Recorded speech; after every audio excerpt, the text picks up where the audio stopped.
Hello everyone. So in this video we're going to be studying section 1 of AQA A-level biology, that is biological molecules. So let's see, what are biological molecules? They are the essential components of living organism which are involved in structure, function and metabolism. So for us, what do we need? We need a structure. We need a basic structure so that we can sit and stand, not melt down like wax. And we need to function so that we can do something productive, which humans like me don't have. And then we need metabolism. So for to carry out all of these things, we are having certain biological molecules. Before knowing all of them, we need to know what are monomers and polymers. Let's see what are they. Monomers are small basic molecular units that can join together to form larger molecule. So they're basically like the building blocks of life. So the example is monosaccharides, amino acids, and nucleotides. Then we have polymers. Polymers are large complex molecules and they're made from monomers. So they're made from repeating monomer units joined via covalent bonds. So in exam you have to remember all of these things. They are large complex molecules, and how they made? They made using repeating monomers which are joined together via covalent bonds. For example, we have the example of polymer is polysaccharide, protein, nucleic acid. Nucleic acid include DNA and RNA. Okay, so what are the example? Polysaccharide, protein, nucleic acid, and one more is lipids. Okay, the lipids. Let me write it down. Lipids. Okay. So then we have polymerization. These words kind of sound similar, right? Maybe polymers are found using polymerization. Yeah, so the process where monomers are chemically bonded to form polymers is called polymerization. So in this chapter, we need to know some key reactions. Why is this pen too fat? Let me reduce it. Okay, yeah. In this chapter, we need to know condensation reaction, and number 2 is hydrolysis reaction. So if you know these two reaction, this two words is gonna continue till the end of A level. I mean, if there is any application based question about monomers or polymers which would be interlinking, always need to use the term condensation and hydrolysis and all of those. These are like the ABCs. We're just starting now. Okay, what is condensation then? A reaction where monomers are joined together to form a polymer. So in this reaction, a water molecule is removed during the reaction. Okay, so what happens is when two molecules join together, they release water, and this reaction is called condensation reaction.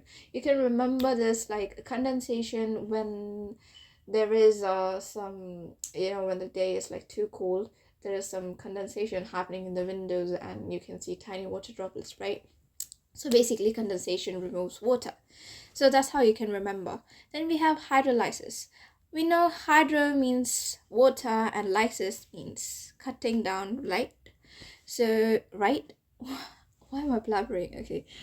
So, hydrolysis reaction is nothing but the breaking down of polymer into its monomer by adding a molecule of water. So, you add water and you break down the polymer friends into monomers, okay? Then we have carbohydrates. So, what are carbohydrates? Carbohydrates are okay. Carbohydrates are organic molecules which are made up of carbon, hydrogen, and oxygen. The main function include energy storage, structural roles, and energy provision. So remember this. What are the main function? Energy storage, and they are having structural roles, and they are having energy provision as well. So yeah. Let's see about monosaccharides. So monosaccharides are carbohydrates, okay? Inside the topic carbohydrates, the building block, that is the monomer of carbohydrates, is monosaccharide. So they are single sugar molecules, that is the simplest form of carbohydrates, and the general formula is CH2O and N, okay? N is the number of carbon atoms. So if you put like 2, it's going to be like C2H4O2. Okay. So the examples of monosaccharide is glucose, fructose, galactose. Glucose is a hexose sugar and it exists in two isomers. So you have to remember this. Why are we including chemistry like isomers into biology? Remember, everything has a deep meaning and you only realize it after, okay? Remember these terms. Alpha glucose and beta glucose. There are two different forms of glucose. So glucose has two isomers, alpha glucose and beta glucose. The only difference is the position of the hydroxyl group on the carbon one. Okay, so I think in alpha glucose it is in the top and in beta glucose it is in the bottom. I don't remember actually. You can look at the diagram. It is there in the textbook. Then we have fructose and galactose. These are the other common monosaccharides. When we have mono, then we have di. So disaccharides, as the name suggests, di means two and saccharides means we know. They are formed when we know. If you don't know, saccharides mean sugars. Okay. So it is formed when two monosaccharides are joined together by glycosidic bonds via a condensation reaction. The example is maltose, sucrose, and lactose. So maltose is formed when two G's get together, that is two glucose and glucose. And sucrose is formed when glucose adds together with fructose. And lactose is formed when glucose and galactose come together. Then we have hydrolysis of disaccharides. So what do we mean? Hydrolysis means breakdown. So we know disaccharides are made up of monosaccharides. So if we break down disaccharides, what will we form? Monosaccharides. So the hydrolysis of disaccharides breaks the glycosidic bonds. So did I say that? Yeah. Remember, look, two monosaccharides are joined together using glycosidic bonds. So when you have about carbohydrates, you need to remember about disaccharides and you need to mention this term to get full mark. That is glycosidic bonds and how they formed, condensation reaction. So these are the key terminologies, okay? So the hydrolysis of disaccharides breaks the glycosidic bonds and it produces the constituent monomers. For example, if they're asking the hydrolysis of maltose, you have to say maltose is made up of glucose and glucose. So the hydrolysis of maltose includes the breakdown of two glucose molecules and their glycosidic bond using a hydrolysis reaction, that is using a water molecule. Okay, then we have polysaccharides. Polysaccharides are large complex carbohydrates and they're made by polymerization of many monosaccharides. For example, we have starch, glycogen, and cellulose. Starch store energy in plants and they are composed of amylose. So remember, amylose is unbranched and it is helical, and amylopectin, amylose is unbranched and helical, and amylopectin is branched. Okay, amylose, look, it's like loose, it's unbranched, but it is helical. Okay, and amylopectin is branched. Amylose is unbranched and helical, and amylopectin is branched. So you'll know why it is unbranched and helical and why it is branch, amylopectin is branch. This is because if you hydrolyze them, you can get the energy really fast. But if they're like unbranched and helical and compact, they are like good in storing energy, right? So that is why amylose is unbranched and helical and amylopectin is branched. Then we have glycogen. Glycogen is good in energy storage in animals and it is highly branched for rapid hydrolysis to glucose, because we animals, we always walk and go crazy and do activities. We try to act the coolest within all the organism from amongst the plants and all. So we need some energy to act cool, right? So we need rapid energy source. That is why glycogen is highly branched, so that we can rapidly hydrolyze. Because when there are lots of branch, you can hydrolyze them quickly, but when there is like one long branch, it takes long, right? That is why when it is punched, we can hydrolyze them quickly for rapid energy release. Okay, what does it release? Glucose. So glycogen is the energy stored in animals, and it is highly branched for rapid hydrolysis to form glucose. Then last one is cellulose. So it is the structural component in plant cell walls, and it is composed of beta glucose molecules, and it is linked by 1,4 beta glycosidic bonds forming straight chain with hydrogen bonding for strength.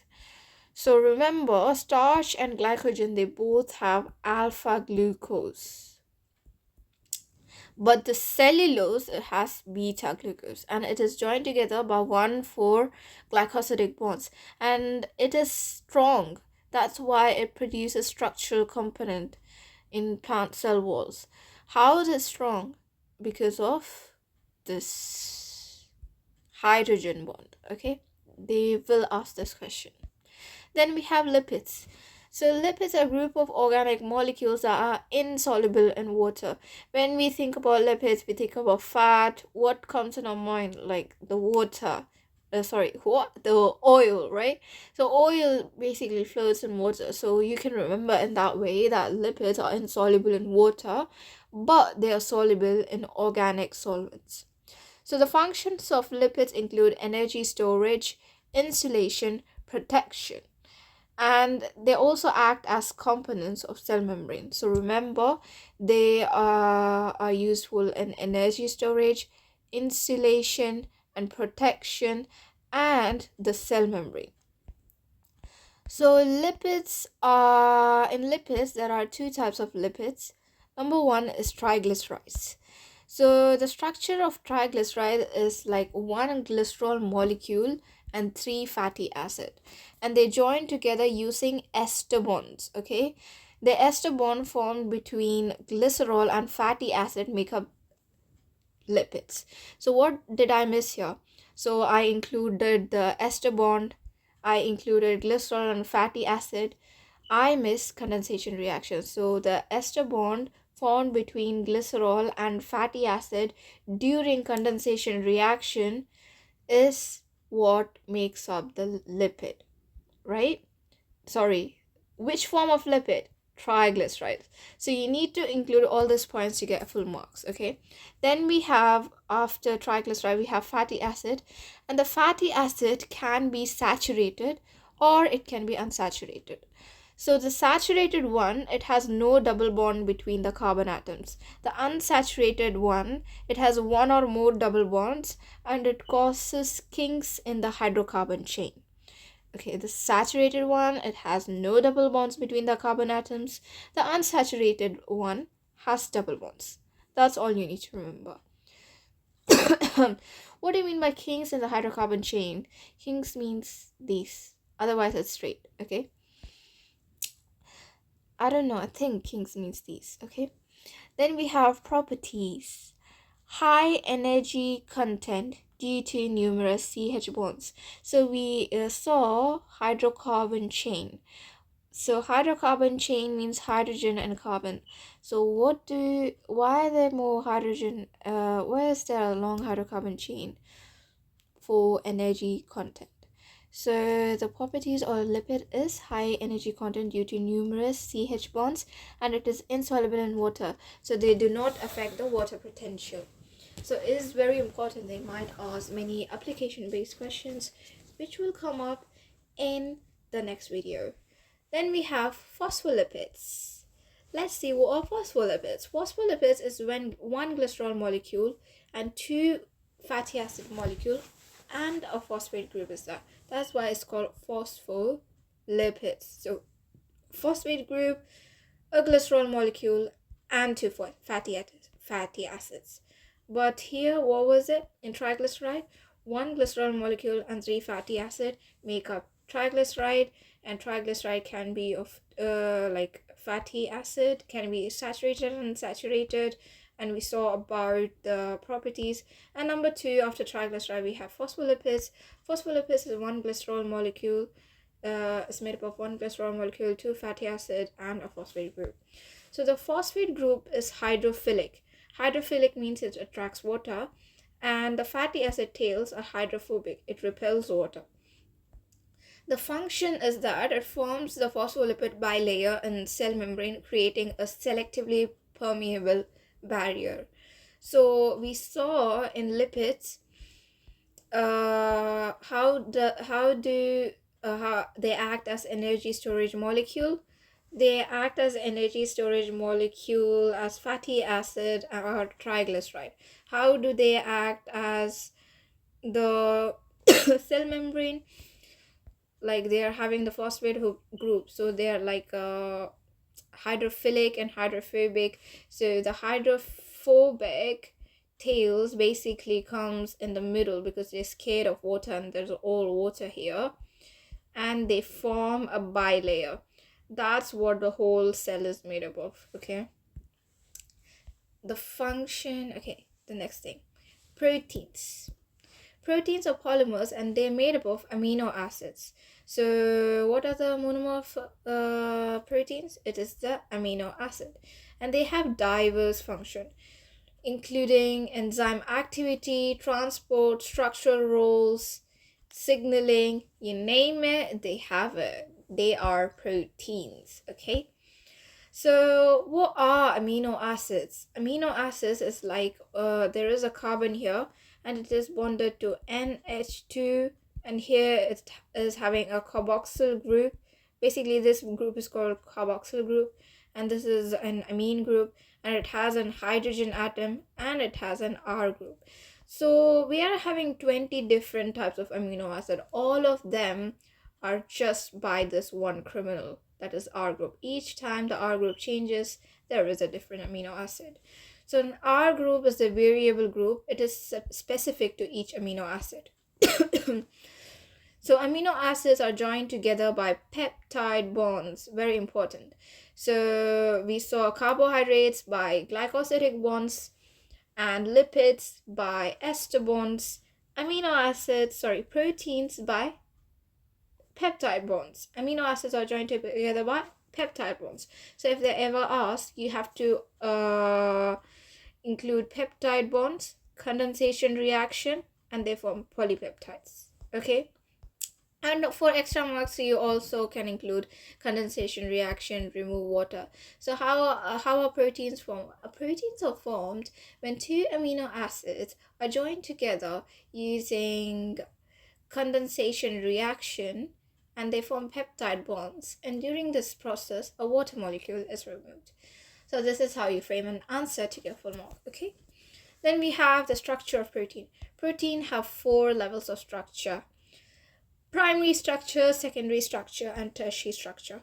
Primary structure is a sequence of amino acids, and the polypeptide chain is just a sequence. It is the primary structure. Secondary structure is when this primary structure actually folds down more.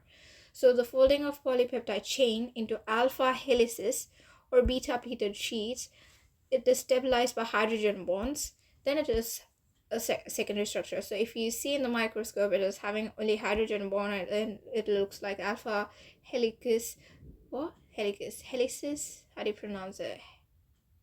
Helicases, something like that. Yeah, alpha helicases or beta pleated sheets, and it only has hydrogen bonds. Then it is the secondary structure of protein.